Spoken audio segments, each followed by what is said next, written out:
All right, we're live. Good evening, everybody.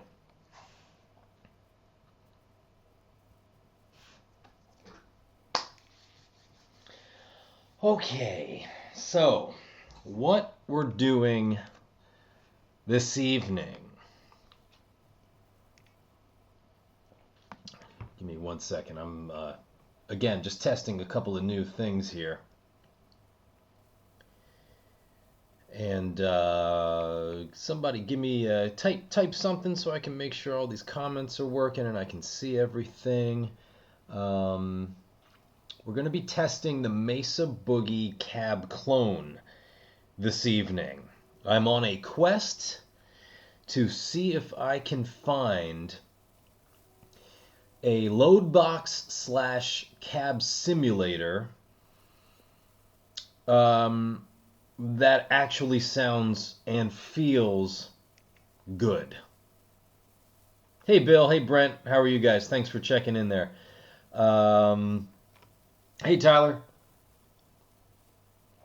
And no beer tonight for me. I'm just drinking some water. I'm exhausted, so I'm just trying to drink a lot of fluids here. Good, the healthier kind.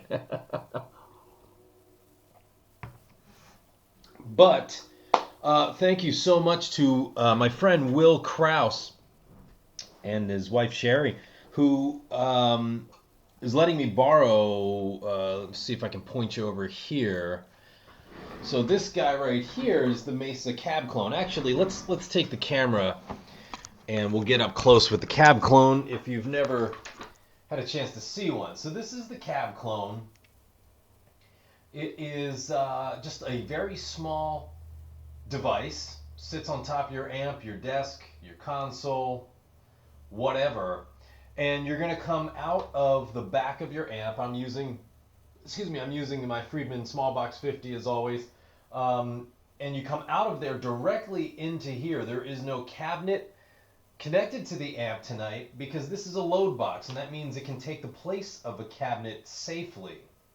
And you can see it's a very simple device, but you can see that we've got some settings on here that might help us sound a little bit better. So the DI level, which is what we're using here, wait a minute. No, yeah, sorry, yeah. I'm thinking to myself, do I even have this thing hooked up? And I do, with the connections that we've got here on the back. We've got the speaker cable coming out from the amp, and then the XLR is going out to my interface. So you can see here, sorry for the shaky camera, I'm holding it with my arm, and hopefully it's in focus. We'll pull it back a little bit here. But anyway, what we've got here is a selector that is, for different DI levels. A microphone input, an instrument input, a line input. I'm going to put it straight up the middle for now. I don't know, we might need to adjust it. You've got a phase, flip, you've got a ground lift, and a couple of cabinet simulator voices. So we've got closed back, open back, and vintage cabinet. And we're going to flip through all of these tonight. There's only 3 of them, so this is a very simple device, and we're going to see what happens.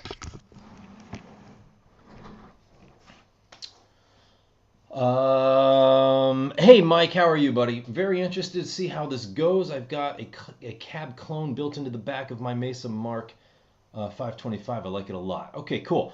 I'm going to be honest with everybody, including some of the companies that I'm going to be trying out. Mesa is one of them. I have the Palmer speaker simulator coming tomorrow. I reached out to Fryette Amplification. Steve Fryette, the owner of Fryette, that used to be called VHT, and now it's called Fryette. A good friend of mine. I've known him for many, many years. I have his Ultra Lead in the other room, which I've had since 2000. I want to say one of the most remarkable amps you could buy. So get one if you can. He's one of the best in the business. Dave Friedman, he'll say the same thing about Steve Fryette. This guy knows what he's doing. He's coming out with one called the Power Load. So I contacted him. He says they're not in production yet, but he has a working demo, and I'm trying to get him to. He invited me over to his shop, but I don't live in LA anymore. I live in Philly. I'm trying to get him to send it to me just so I can try it out for a day. Um, have you tried the GPDI? No, Mike, I have not. I am not looking for tone. I'm not looking for an amp. I'm not looking for any of that stuff. I just want to use my amp into a load box, and that load box, without a doubt, is going to have some sort of EQ or cab sim because line outs suck. Always. They suck. They're dry and sterile and lifeless.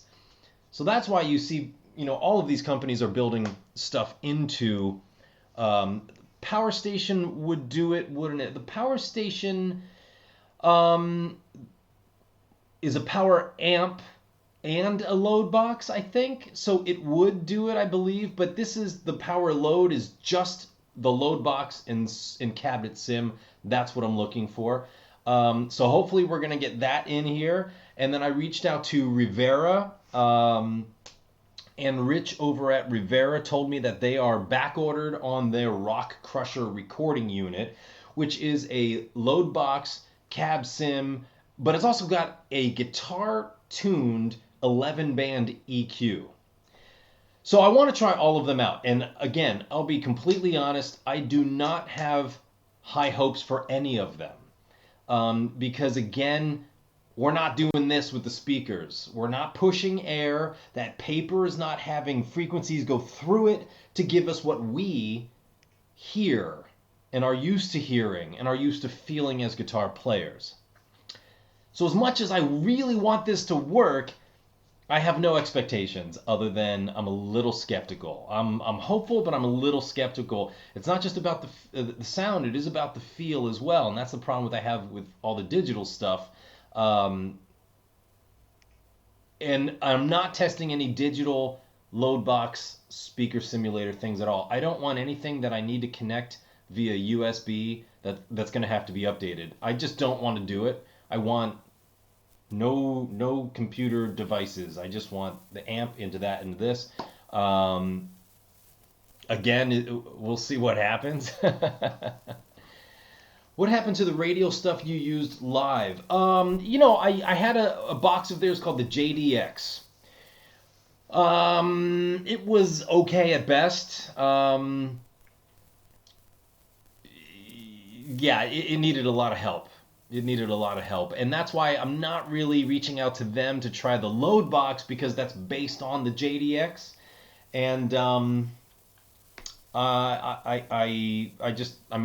being a little, what's the word? I'm maybe ignorant, since I'm simply saying that I don't even want to try it because I had the JDX on tour, and we blended it in with the microphone, so I was never getting the full DI because that's not going to replace the cab. But we mixed it in because the Vi stage is so loud that I needed more isolation. Aside from getting an ISO box and a cabinet in that ISO box, which I would have loved and our front of house guy would have loved as well, but it just didn't happen. So anyway, those are the four that I really want to try. I want to try... I have had good luck with the Koch load, or is it Koch? I don't know. I'm so used to saying Koch because of Greg Koch. The Koch load. I'll try that one. Hi, Gerd. How are you? But again, I'm a little skeptical. But we'll see what's happening. Now, why we're getting some static here, and I don't know what channel that's coming from.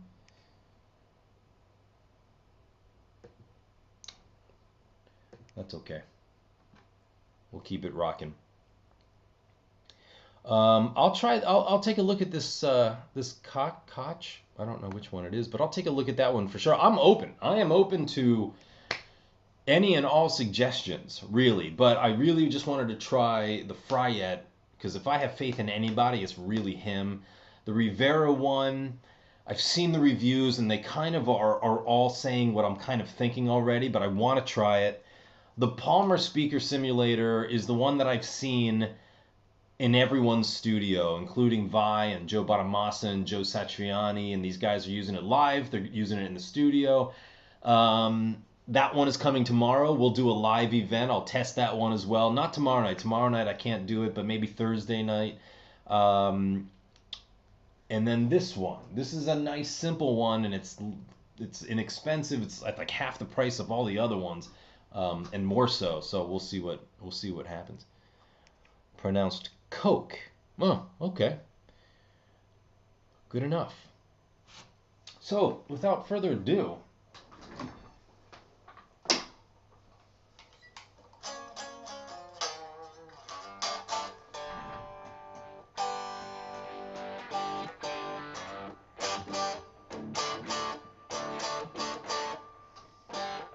Without further ado, we got nothing happening?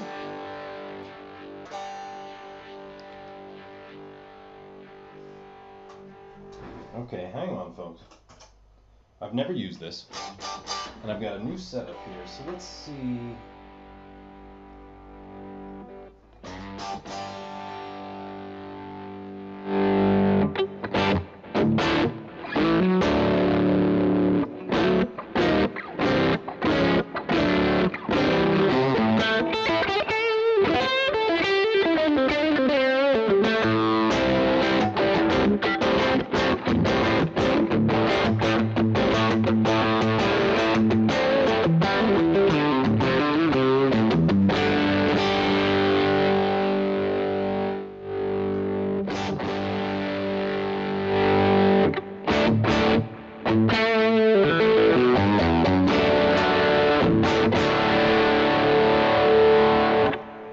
So I'm assuming you guys can hear that. You're getting the direct feed.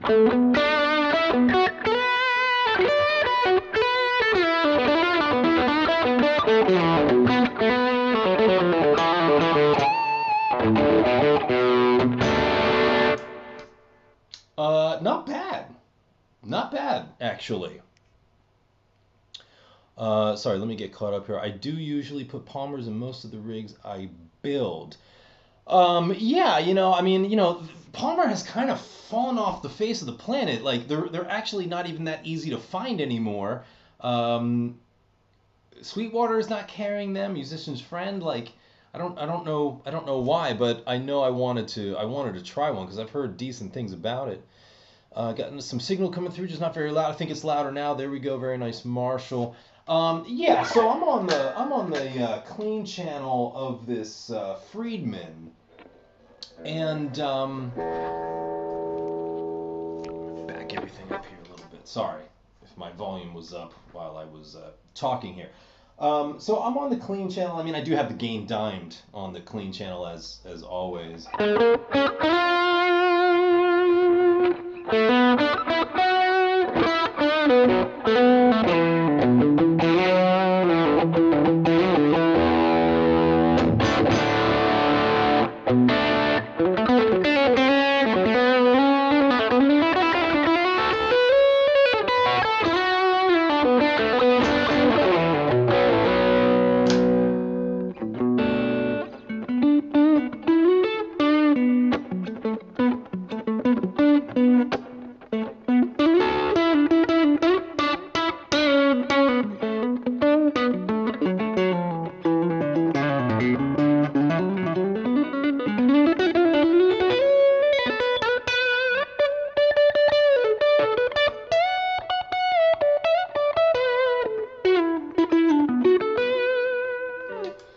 So this is one of the reasons, and let me check my level here. So it seems like my voice is, the guitar and the voice seem to be fairly comparable. I feel like I should be getting more, though. I guess I could just keep bringing the amp up here.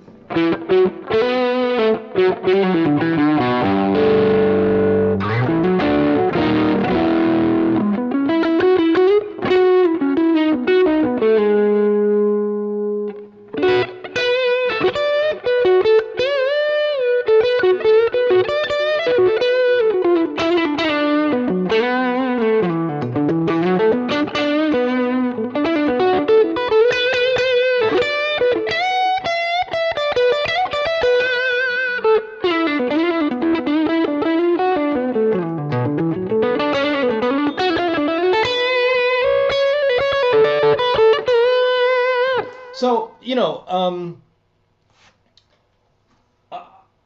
I'm impressed. I'm impressed. There's a feel thing happening that I'm still trying to work out. And again, in here in my little home studio, the sound is, I mean, far less than my conversation volume.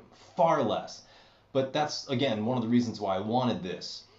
One of the reasons why I don't want the digital stuff is for this reason right here.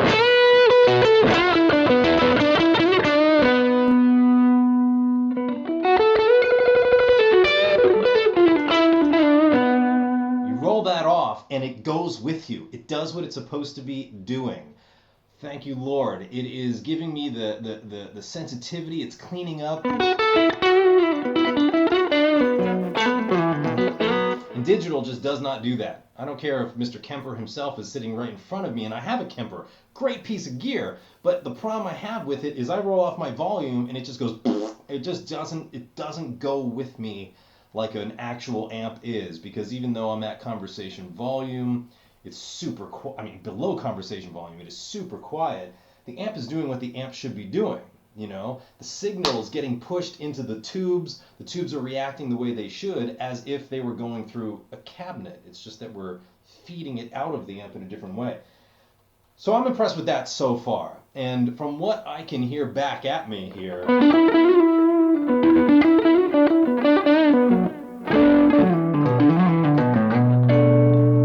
it's a pretty good sound.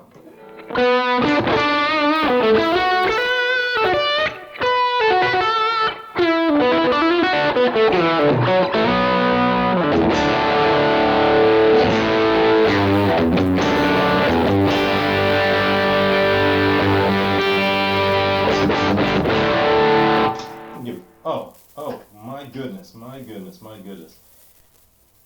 Okay, I got to tell you something. Everything I just played, the Analog Man DS1 Pro was on. That's why I was hearing this weird kind of thing, but it still sounded great. Okay, so now that's off. Let me tune, and then we'll hear the amp by itself. I forgot that when I have, the DS1 on my pedal board. When you fire up the pedal board, the DS1 automatically goes on, which I can't stand. I don't like when pedals do that, because this kind of thing happens. Anyway, let me tune, and then we'll take another listen. But props to Analog Man for making that thing sound like that and react like that. And I didn't even know.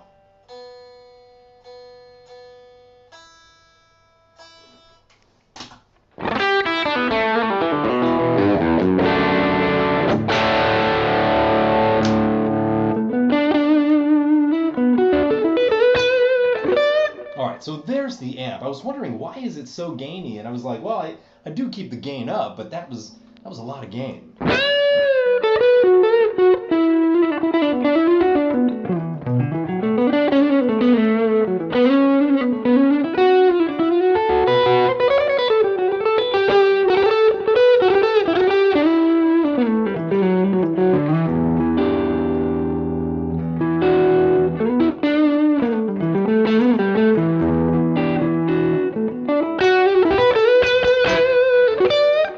Much cleaner. It's the way it should be for sure.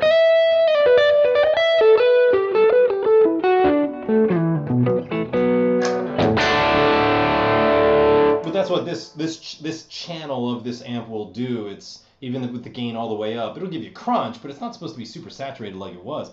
But again, I'm still impressed both at the cab clone and at the DS1 Pro for cleaning up.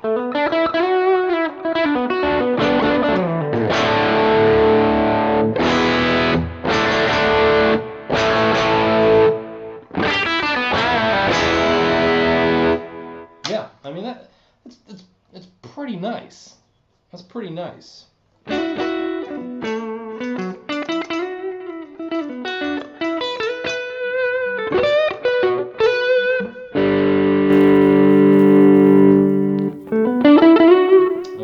Sorry, I brought it up a little bit too much.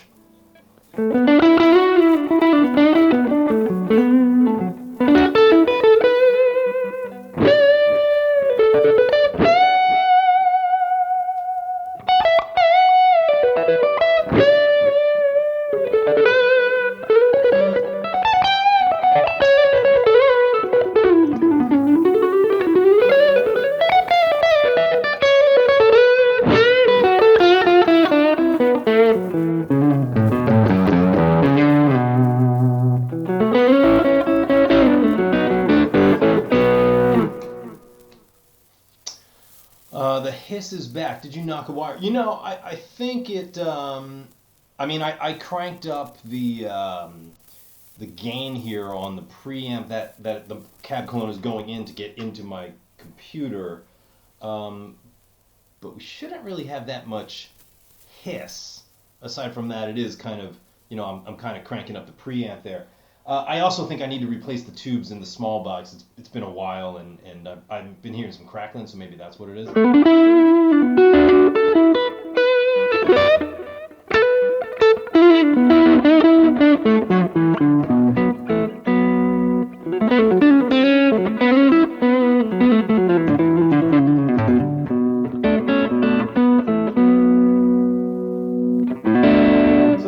The neck pickup, just for anybody who's wondering. It was dead silent, and then you did something. Yeah, what I did was I brought up here, I'll bring it back down. Is that better?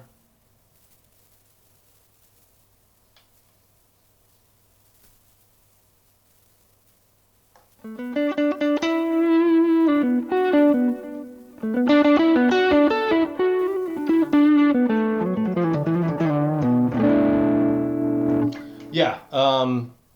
Again, it might just be the amp then. I might need to replace some tubes.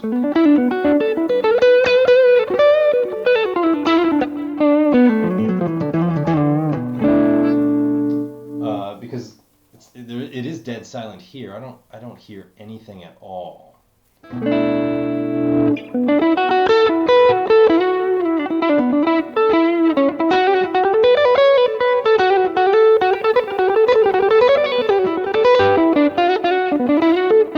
Not hearing a hiss, fine here. Oh, so Mike, it's you. What are you doing, man? Okay, so now that you have a feel for what the sound is here with this thing, and I'll tell you, I'm fairly impressed. And that cab clone's only $299. I bought the Palmer speaker simulator. It was $700. And the Rivera is like $800. And the Fryette, I don't even know what that is. Probably $500, whatever it is, If they do the sound and the feel that is needed, then that's going to be, it's worth the money for sure.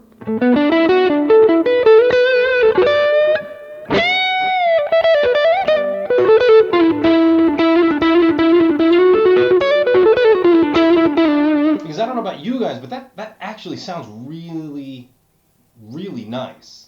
And the feel is really nice as well. I mean, and all I'm doing, again, amp, cab clone into the computer, and I'm listening back into my, from my studio monitor. So,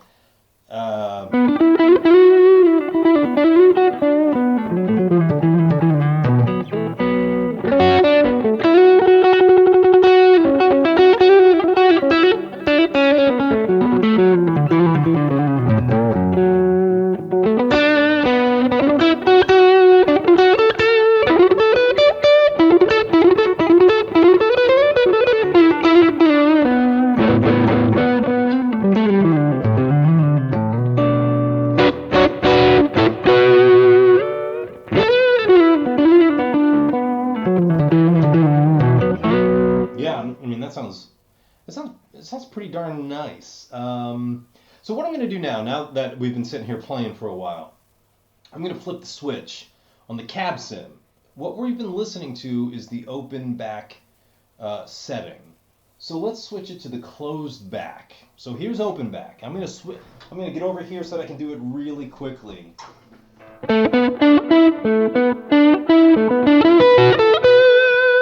Closed back.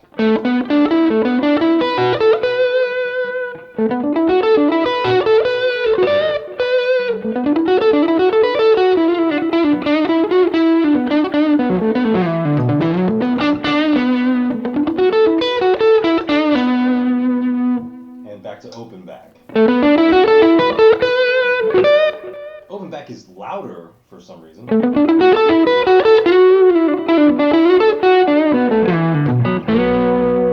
Close back. I'm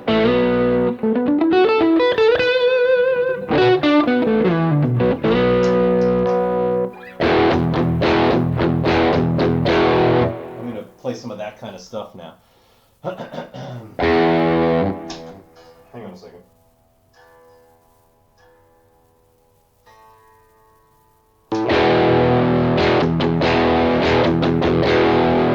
close back.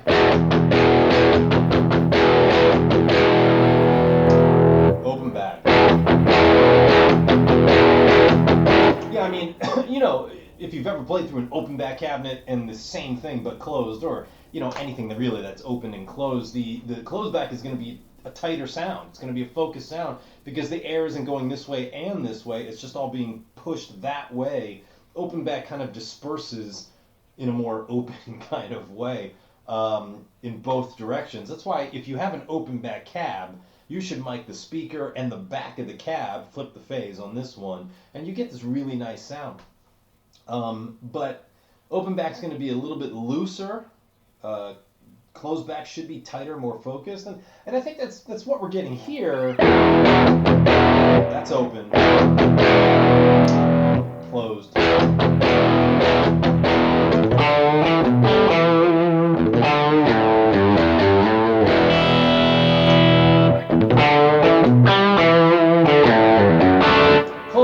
The open back also has more mid-range. If you guys are hearing the same thing.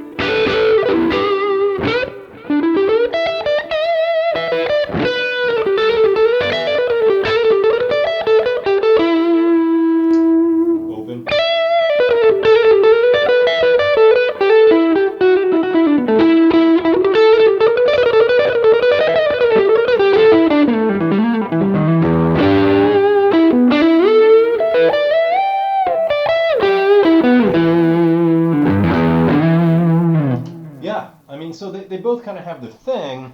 Let me move back over here. I think Rivera has a smaller, less expensive version as well. Yeah, they do, but I want the one that's got the 11-band EQ because I think it'll really help. Close sounds a bit more focused, not sure which I like more. Yeah, I mean, that's what it should be doing for sure. I think overall, I mean, not for everything, but I think overall I like the open back sound a little bit better.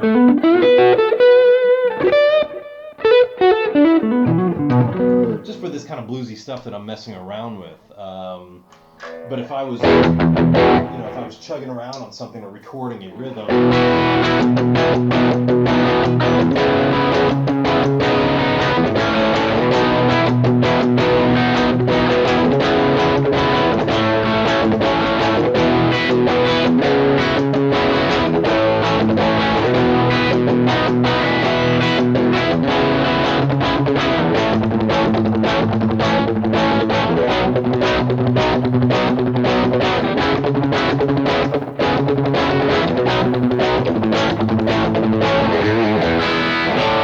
I might go to a close back thing there. So there is one more. There is one more setting, and it's called Vintage Cabinet. So is that a vintage open or a vintage close? I don't know. They didn't bother to put that on there.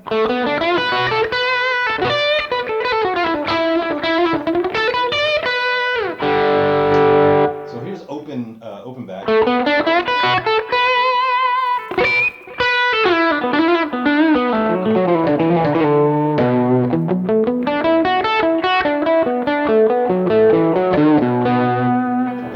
So let's go to vintage voice.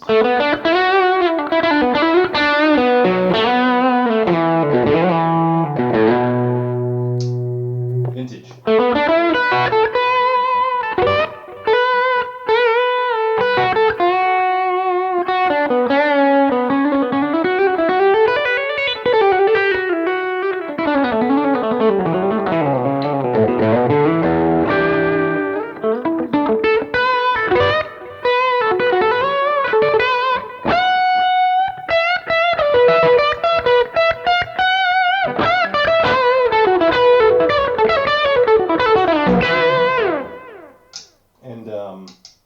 Back to open and closed. Vintage.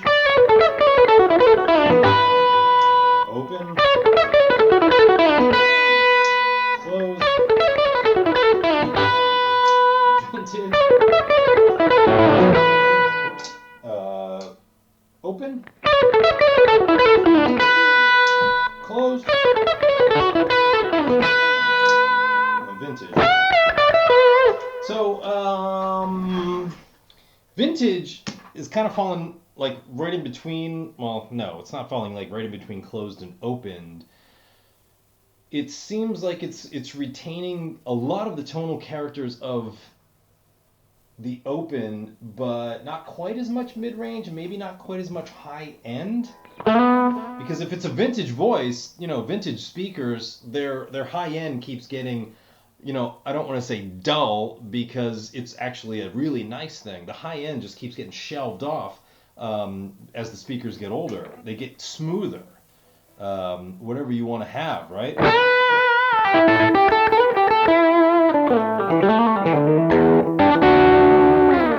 So that is vintage that we're listening to right now. So it should still have the mid-range, and it does. Got a little bit more of a darker sound though.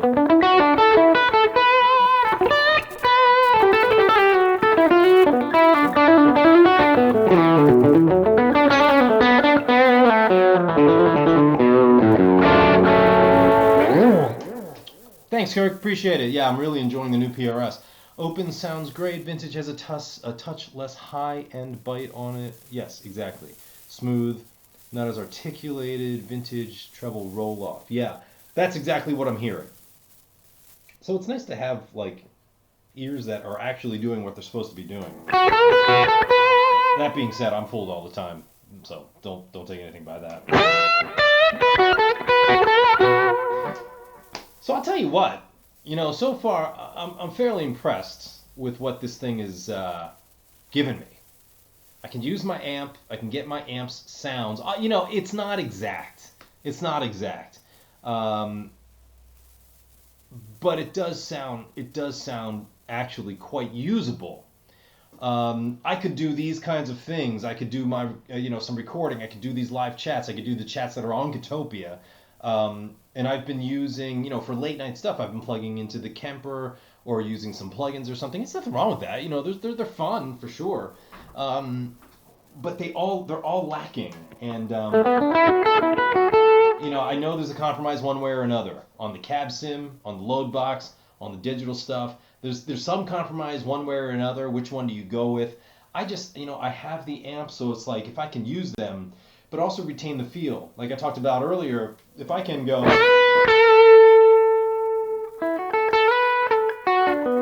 and just roll off my volume and still get that feel, that's a pretty darn good thing. Hearing reverb added on vintage setting. Yeah, I am playing through some delay and reverb. So you should be hearing some throughout the whole thing for sure. Sounds good, Dave. Glad you're getting some good tone out of it. Use. Yeah. It does actually sound quite good. Far better than I was anticipating. Again, to be honest with you, and tomorrow, like I said, the Palmer is coming. The Rivera, I don't know when that's coming because they can't seem to keep those things in stock, which I guess is a good sign. We'll give that one a try as well, because that's the only one that has an 11-band EQ out of all the ones that I want to try.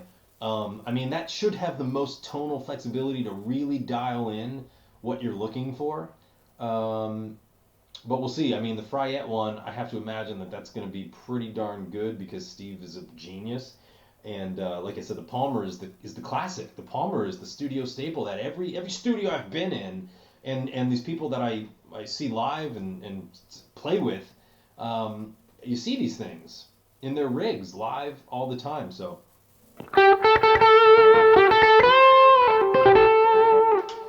yeah, it sounds pretty good. Now so we're still in the vintage cab setting. Let's go. We're gonna leave it there, and we can't finish our test without going to the dirty channel. This has all been the clean channel again. The gain is all the way up on my clean channel. I leave it there. I roll back my volume when I want it cleaner. All right, so here's the dirty channel.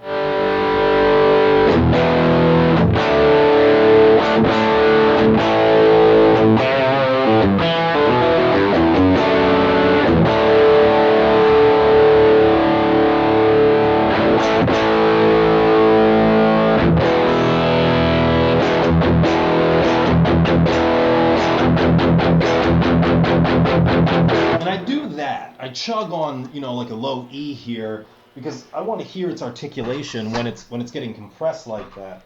Why does it never fail?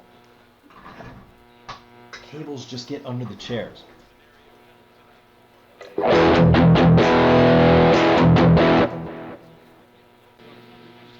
Okay. So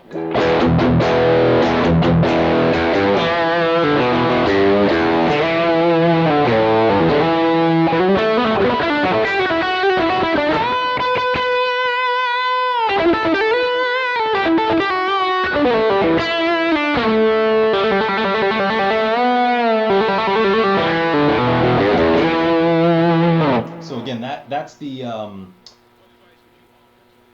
vintage cabinet. And give me 1 second while I'm talking. So the amp is hot right now. I mean, the volumes are way louder than I would ever use them here, but I guess I need to do that for the cab clone. While I'm playing, you may hear a radio station. That is because where I live right now, outside the door, a bunch of yards that way, is a radio tower farm, and when I crank the amps and I use the high gain, it comes through. Needless to say, I will be moving again ASAP. It's usually not a problem, but I've got this amp running like it's show volume at this point. Anyway, let me get caught up here.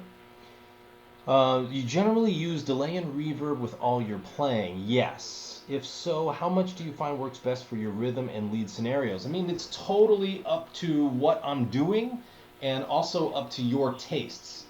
I mean, just general playing like this here, it's not much.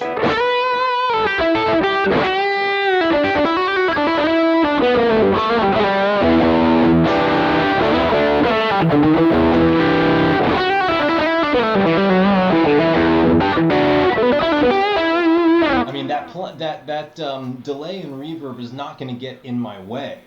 But it's there to fill in the gaps and make it comfortable and nice sounding. It's just adding some ambience. And that's just for like this general stuff. If I was recording, that'd be a different story. I would either be recording dry or I would be recording, just with a setting that would be appropriate for whatever the part was. But yeah, I usually have them on all the time just for general playing.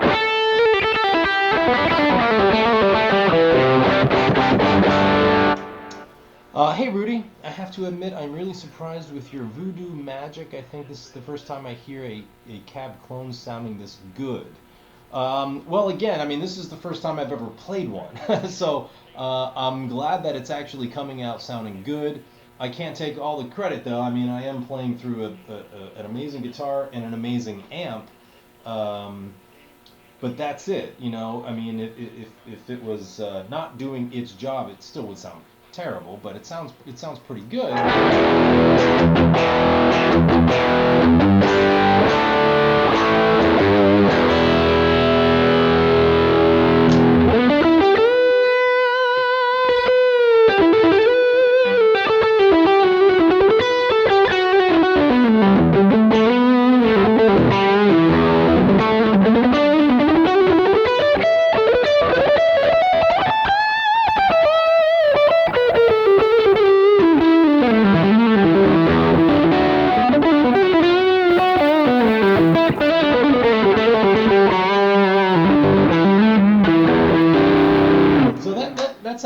And that was the neck pickup. So let's switch over to the other cab sims.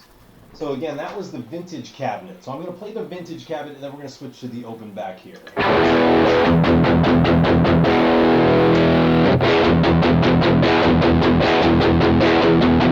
So we've got a lot more top end coming through now because we're not vintage anymore.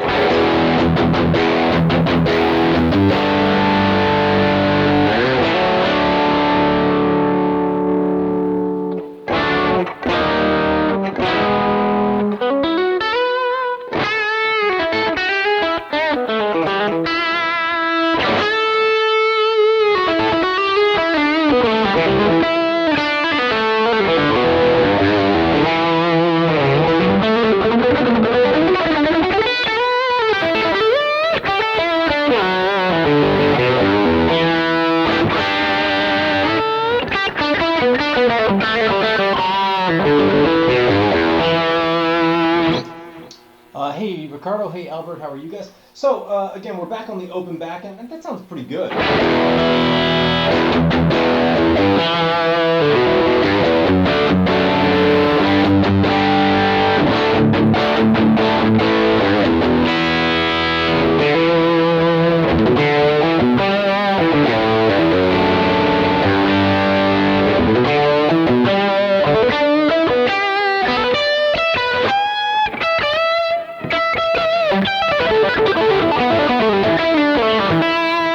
Okay, so let's go to the closed back cabinet. So again, we're anticipating that this is going to be much tighter.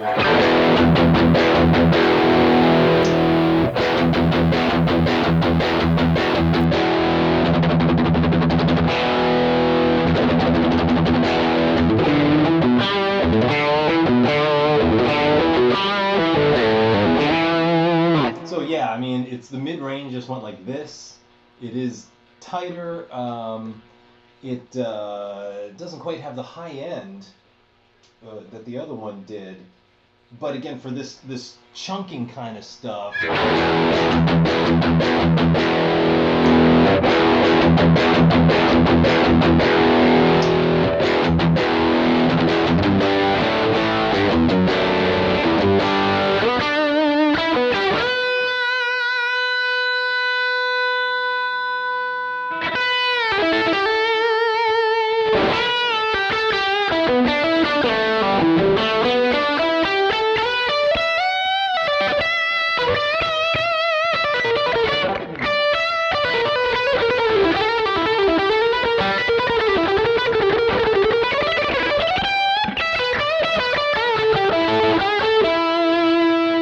Closed back. Let's go to open back again.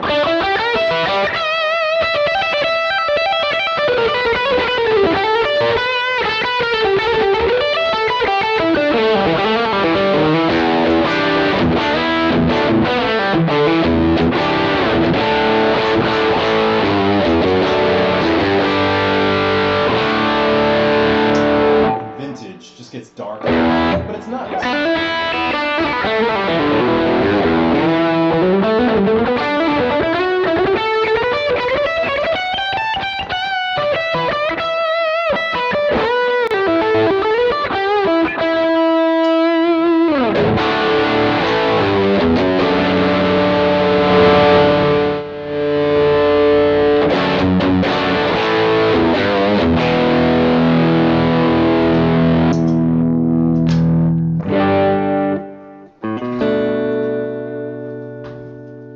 Yeah. Pretty nice. It's pretty nice. I'm impressed with how well this one, being the less expensive, the least expensive of all the ones that I'm going to be testing. I'm actually impressed. I like the open back best. I like the open back out of all of them. I think the open back is probably the one I would stick on the most. Again, depends on what I'm recording, but I also probably won't use this for recording because I record my amps loud, and I don't really need this for recording. The main purpose I want one of these is for late night jamming, but with the feel and the sound of my amp, and something that I don't have to update. Really, that's what I'm going for.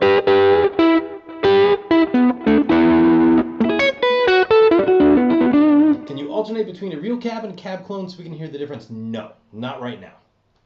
I can do that in the daytime, and that would also take a little bit more setup because I'd have to set up a mic.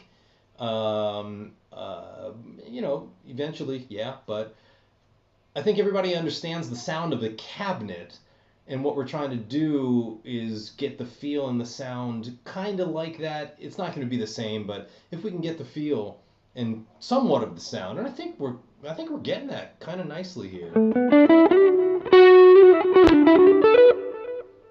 I don't know what that was.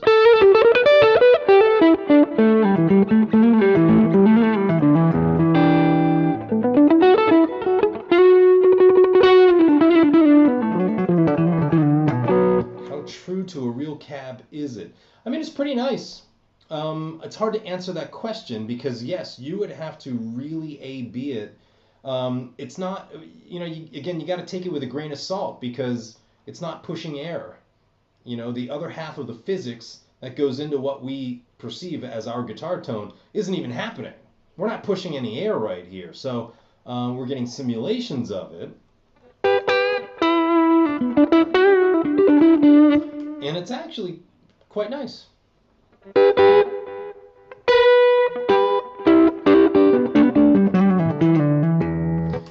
Yeah, the cab clone is only $299 or $300, whatever it is. So it is the least expensive out of everything that I'm going to be trying. Like I said, the Palmer that's coming tomorrow was $6 and change, close to $700. The Rivera is like $800.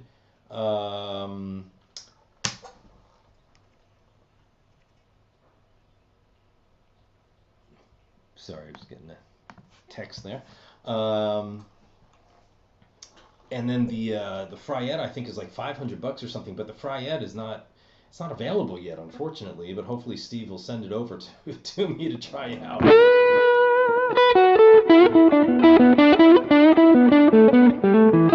So I mean, I can hear just even at this quiet volume through my studio monitors, I can hear a difference, of course, between the cab clone and a real speaker.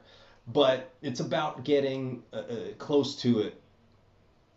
It's going to be a compromise, just like, again, plugging into a Kemper or an Axe Effects or just some plugins or using a real amp with a load box that has speaker sim built into it. It's going to be a compromise. Out of all those scenarios, this is doing it for me because of the feel that's happening. The feel is also being retained pretty nicely.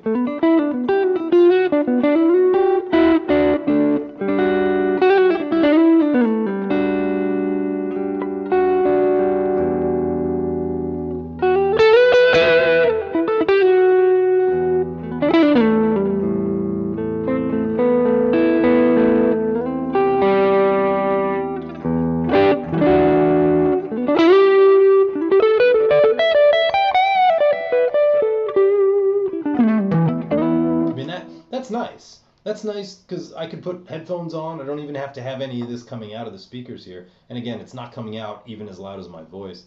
But to do late night practicing and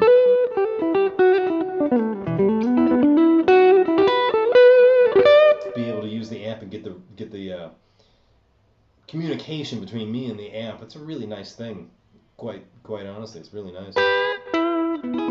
Do your studio monitors have a separate external volume? If so, weird you said it. Yeah, I mean, I can turn it off.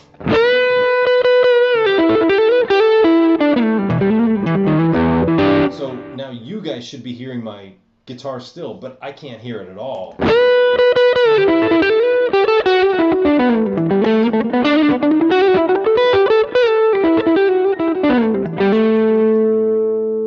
I can bring it back in here.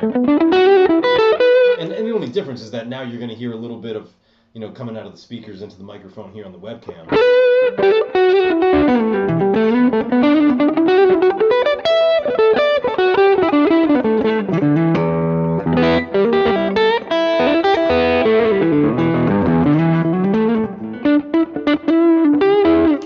Sounds pretty good. I've enjoyed having the built-in cab clone on my Mark 535. It served me well while the baby sleeps. Yeah, I mean, it's a pretty clever piece of gear. And again, I'm quite impressed, and now I'm really looking forward to trying the other ones. Because this thing being $299 and these other ones being more than double the price, I'm hoping that they sound double the better. If that's possible. I mean, I'm sure if I take this and I would actually record it and listen back, I'd be like, okay, now I hear its shortcomings. But again, I'm not using this for recording at all, ever.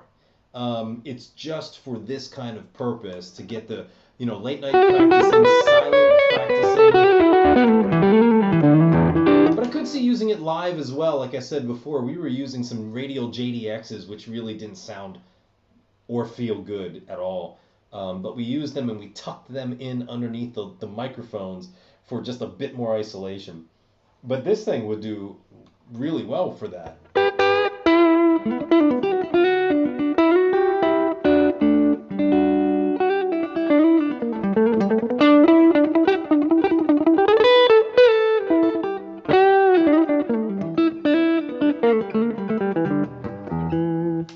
So, like I said, next up is going to be the Palmer, and we'll have to give a try with that one. I got the PG. I don't know if I don't even know what it's called. It's the newer one.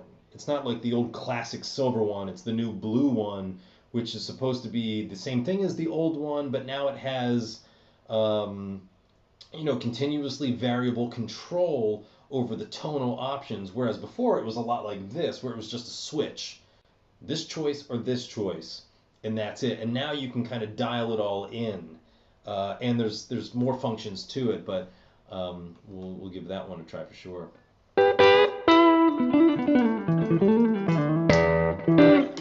Two notes captor though for 229 interests me as well. I looked at that one, but there was a reason why I did not even bother with getting it part of this test, and I'm trying to remember why. Let me take a look real quick. I'll tell you why in a second.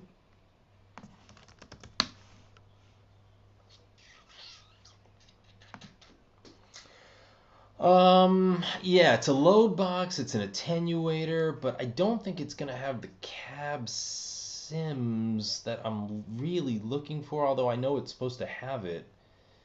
Wall of Sound 3 plugin. I don't know. Again, I'm being ignorant because it could be very nice. I tried the two notes, the single space rack thing, and I think I mentioned this before, and it just that kind of completely that and this whole thing with the axe effects that I tried to use it for the amps and the effects for the tour that was way back in 2012. Spent so much time dialing this thing in with Fractal, and it just, again, it's nothing against them. The Axe FX is a fantastic product, and what they do is amazing, but got it all lined up, AB box, real amp, Axe FX, me, Steve, and our front of house guy, and we tested it, and in 5 seconds it was like, seriously, I was pissed, because I spent a lot of time. And that was it for me. Digital, great stuff. I just can't be bothered with it. I just want to play. I don't want to update shit and deal with computer freezes, which Steve deals with almost nightly.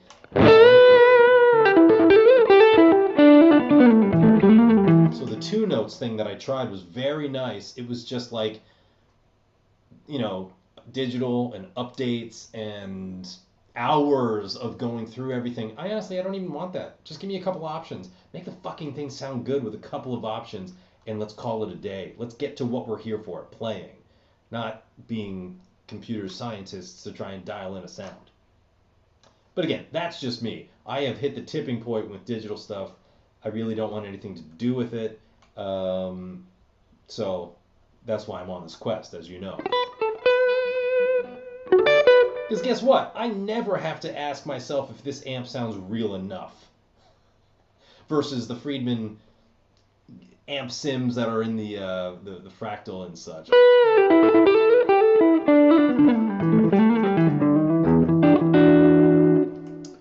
I know that in the digital world, many argue the fact that due to the Fletcher-Munson effect, the ear loses frequencies as the volume is diminished. This losing tone. Do you find that occurs also with something of this sort of thing at the volume is low? No. That's the magic of the Friedman amps. Is this, my amp sounds unbelievable at 1, just as it does on 5 or 6, stage volumes.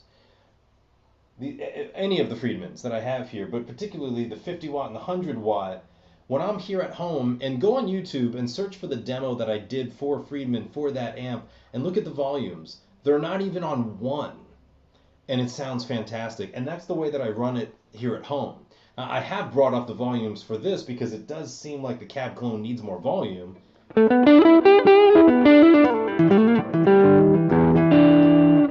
I am pretty nice with that tone. I can get along with that for sure.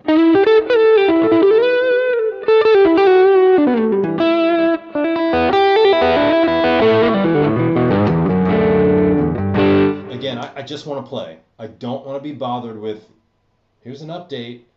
And by the way, in the next month, here's the new version. So the $2,000 piece of gear you just bought is now worthless. I don't want that in the guitar world. I understand it lives in the computer world. I don't want that here in my world. This isn't going to devalue. You know what I mean? Same thing with the amps. I mean, whatever. We all understand what it means. But the computer based stuff, I just don't want to deal with it. It's awesome for a lot of people, and for me, even for a lot of reasons. Um, I love tech, but not when it comes to this. Not when it comes to my playing. It's not just about the feel. Sorry, it's not just about the tone. It's about the feel as well, and the inspiration. We can't forget about that. To some people, looking at a Kemper thing, like I have one sitting right here, that's very inspiring. To me, this is inspiring. All of this around me. This is why I have my home studio set up like a guitar store, because it's super inspiring to just be here and have this in my hands and work and practice and play and write and all that stuff. So whatever floats your boat. Live and let live, whatever it comes down to.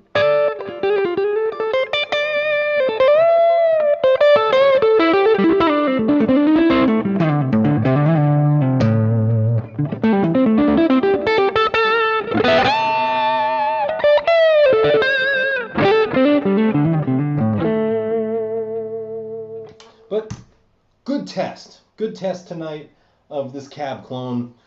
I'm impressed. Again, just for what we're doing here, not recording, just playing silently, basically. Um, Pretty good. Pretty good. I can't wait till Curb comes back. My favorite show. So, anyway, any last minute questions, I'll be happy to take them. But like I said, the Palmer's coming tomorrow. I can't do a live thing tomorrow, but Thursday is probably when we'll do another one. So if you're around, join me Thursday, probably same time, about 10 o'clock, and we'll put the Palmer through its paces and we will compare it to the cab clone. I know, Mike, that was an hour. I know, it flies by, but they always say time flies when you're having fun. So yeah, that was an hour. It's crazy. Noise gate live. I do not use noise gates. I'll come back to that in 1 second, Jeff. Hang on. How do you think the small box differs from the BE100? I play, own, and love a small box. Never played a BE100. Okay, Chris, hang on 1 second. I'll come back to that. Jeff, um, I don't use noise gates. Nothing against them. I just don't really need to unless we're in some crazy venue where the power is so terrible that the amps are just crazy noisy. In that case, what I used to do when I had the TC G-Force in the rig, I would just enable the gate on there just to silence everything while we were not playing. But I haven't had one since, and I haven't used that. I used to use one on the Fractal as well. I used to use a Fractal just for the effects, no simulation of amps or cabs or anything. I think I used it in 12 and 13. I ditched it in 14, or sometime in 13 is when I ditched it. But I used to use the gate on there just for the same purpose. But I don't need them. I don't think they're super necessary. A loud amp's gonna have noise and hiss, but a properly functioning loud amp isn't. It's not gonna make you want to put a gate on it, or at least it shouldn't. But again, it does depend on the venue's like power. We were in some places were just terrible. So in that case, absolutely great thing to have, so that you're not standing there while somebody's talking on stage, or you're trying to play quietly and you just have it's just blaring through. We don't want that. So anyway, back to Chris's good question, Jeff. By the way, good to see you. Chris's question was about the small box versus the BE100. They're pretty different. Obviously half the wattage is going to give you a different sound. Shallower headroom, but that doesn't mean anything bad at all. The small box is my favorite. I use the BE100 live with Steve, just because it's got kind of more of the rock.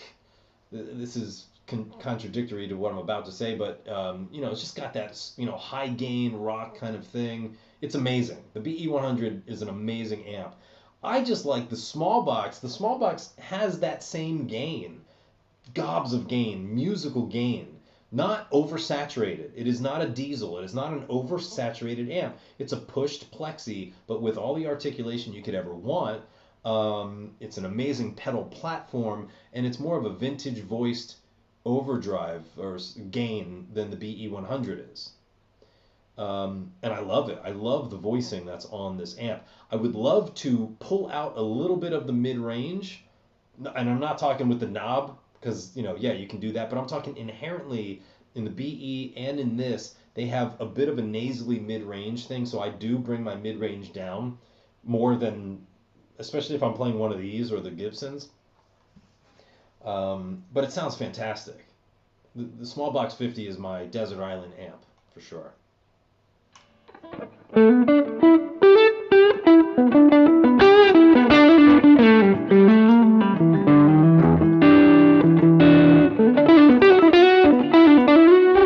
So again, what you're hearing is the plexi channel or the clean channel, but the gain all the way up, and that's the way I run this thing. And again, unless I'm recording something that needs clean, I'll either bring the gain all the way down and the volume up, or I'll just use a Fender, for more of a clean kind of sound.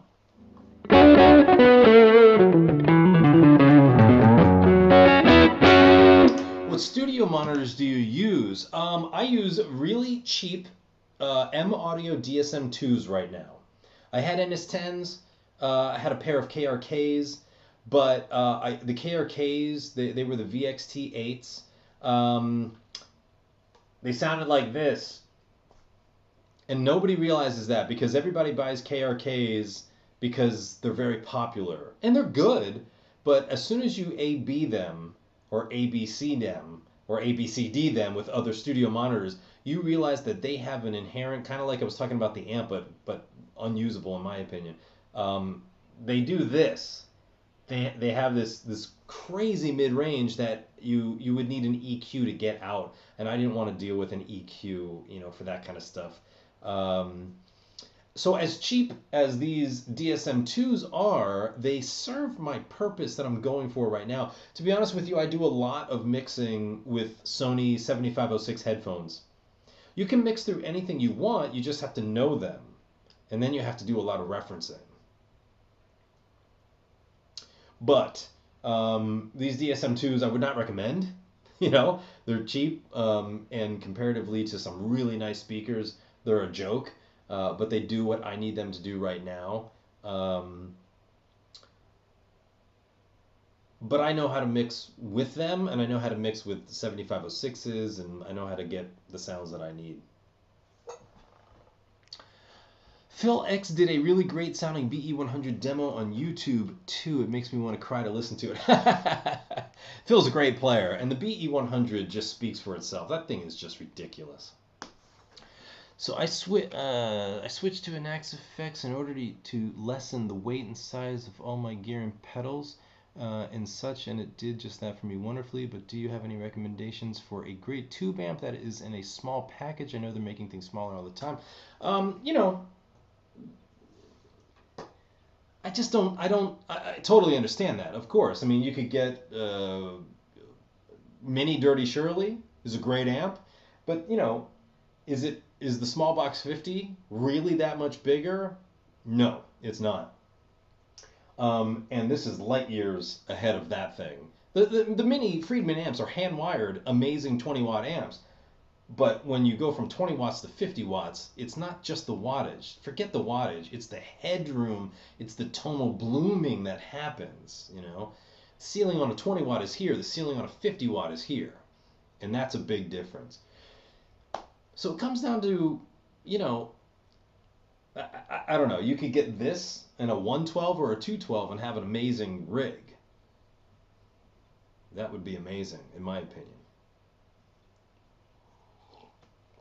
Jeff, totally understand what you mean about downsizing. I love things being simple and small and light and easy and blah, blah, blah, but it just really comes down to how much you're willing to move stuff. I set out to invest in a good amp a couple years ago and went with that one because it made the most sense for me. I really love it. I second the Desert Island amp. Yeah, the Smallbox 50 is, uh, beyond a good amp. It is beyond a great amp. It's amazing. It's freaking amazing. It does everything. It's not a Marshall. It's not a Fender. It's not an AC30. If you want those things, get those things. This thing does its own thing, and it just sounds fantastic, doesn't it? Even though we're using just a cab clone, and we are direct right now.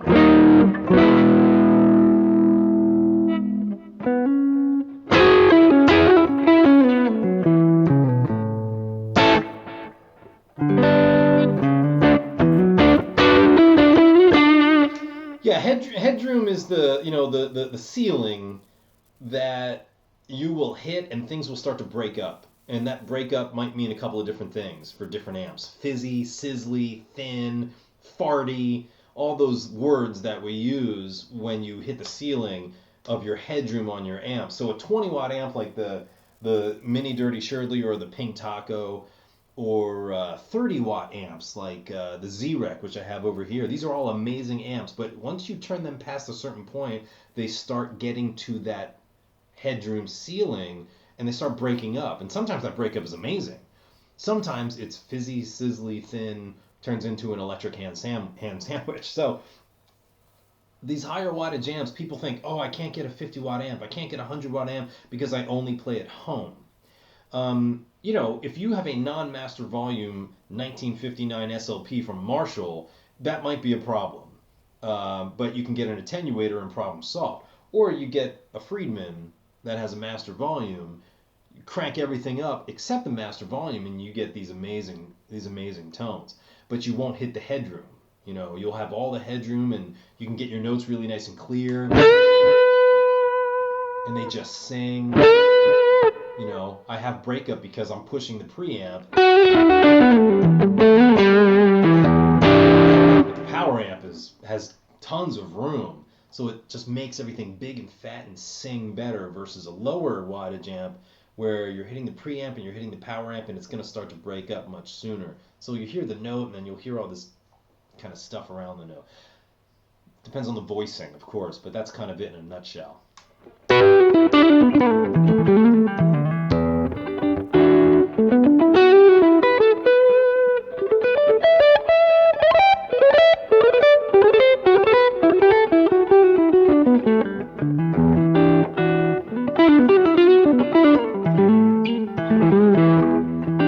Yeah, you're welcome. You're absolutely welcome. Yeah.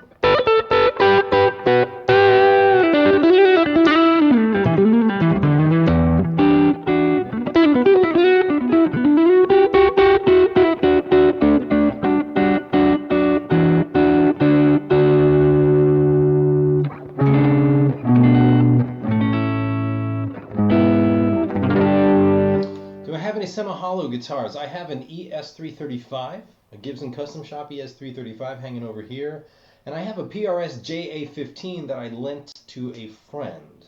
So those are the two hollows that I've got around, and they are awesome. 335 is a freaking beast.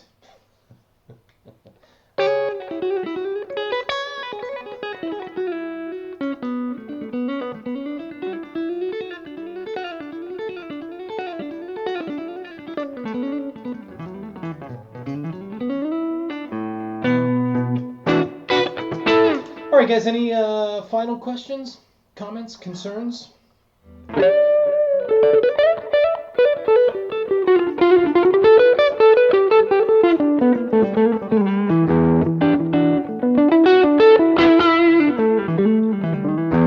Can you try a single coil guitar through it? Yeah, I can do that. I primarily play Music Man guitars, but you make PRS very appealing, and I will be checking them out. Yeah, PRS, these things are just freaking amazing. We had a request for a single coil, so let me go grab my Strat real quick, but yeah, you can't go wrong with a PRS. Everybody makes some decent stuff, right?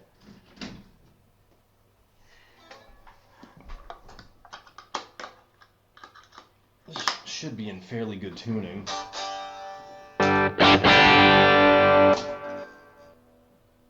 Or not.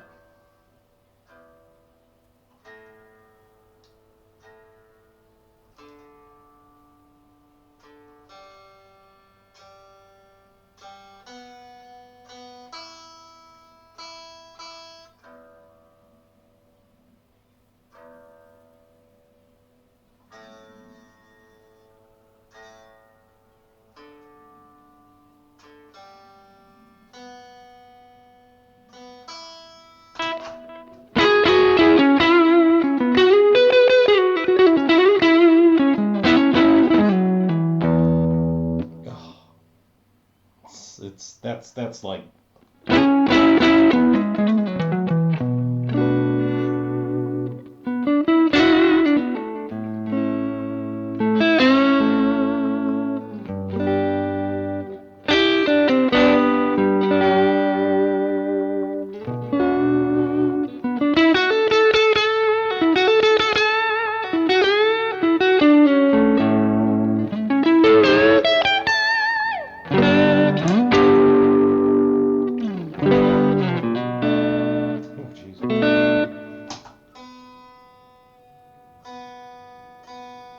Yeah, I gotta change these strings. I got this guitar towards the end of last year, and I played the crap out of it. But since I got this new PRS, I haven't played this thing at all, and I forgot that these strings are toast. Okay, good enough. But yeah, so there's a single coil sound.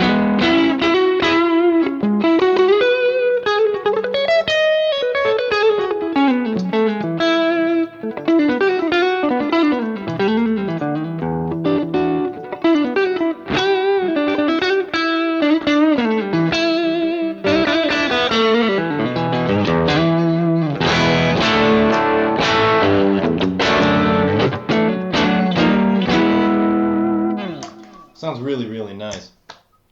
Any clinic tours coming up? Met you in Savannah, Georgia years ago. Would pick up your brain from Georgia. Hey, Steve. You know, I was on tour so much last year that when I do tours that are that long, last year was like May until the middle of December. I don't really plan anything too much the next year because, especially with Guitopia, I want to be home. I want to be working on Guitopia. I want to work on some new music. So I don't really pursue any kind of tours. This year I'm doing a couple of things with Vi. I think some South American dates were just announced, but and I am going to do a PRS clinic down in Costa Rica. But there's no clinic tours planned right now. Again, just because I'm kind of more prone to be home this year after such a long touring year last year. But again, if the opportunity arises, I'll certainly investigate it. What year is the Strat? This is a 15. This is a 2015 Fender Custom Shop 57 Relic with these hand-wound pickups, and they're just amazing.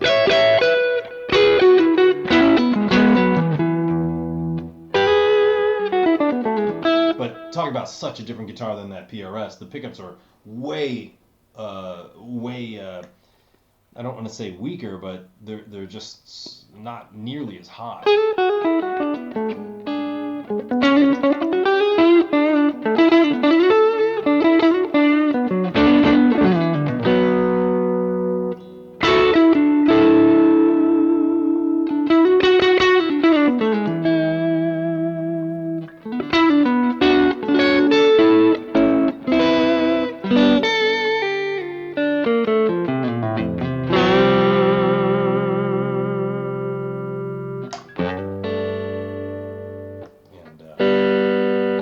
Change these strings.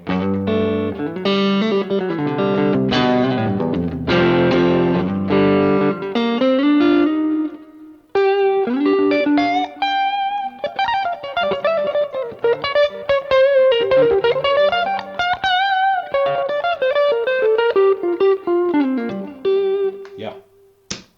So it sounds great. Again, the whole point of this chat was to try out the cab clone, and it sounds really nice. I'm impressed. So, like I said, on Thursday, probably about 10 o'clock Thursday night Eastern time, we'll fire up this again, but we'll compare it to the Palmer, and we'll put the Palmer through its pace. Cool. Excellent, guys. Let's call it a night. But thanks for coming, as always, and great questions, everybody. Hope this was helpful, informative. If you dig it, share it, like, follow Guitopia. Of course, if you're inclined, head over to guitopia.com and sign up. We do all sorts of awesome stuff aside from the weekly lesson and jam tracks and all sorts of amazing things that are on the site. And like I said, I'll see you Thursday. Awesome, guys. Take care.